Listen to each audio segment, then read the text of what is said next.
மூன்றாவது மறுமை பற்றிய கோட்பாடு, இறப்புக்கு பின்னால் ஒரு வாழ்க்கை இருக்கிறது, அங்கே நாம் செய்த செயல்களுக்கேற்ப இறைவனிடத்திலே பதில் சொல்லியாக வேண்டும் என்பது மூன்றாவது அடிப்படை. நான்காவது அடிப்படை மனிதனை பற்றிய கருத்து. மனிதன் என்பவன் யார்? மனிதன் என்பவன் இறைவனுடைய பிரதிநிதி, the representative of God, the viceroy of God, இறைவனுடைய பிரதிநிதி. இறைவனுடைய ஆணைகளை ஏற்று இந்த உலகத்திலே நடப்பதற்காக அனுப்பிக்கப்பட்டவன் தான் மனிதன். அவன் சமமானவன், அவன் பிறப்பிலே பாவமற்றவன்.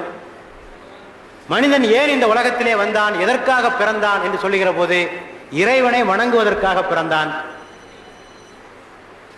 என்று ஒரு கருத்து. வணங்குதல் என்று சொன்னால் இறைவனை தொழ வேண்டும், இறைவனுடைய கட்டளைகளுக்கு கீழ்ப்படிய வேண்டும்.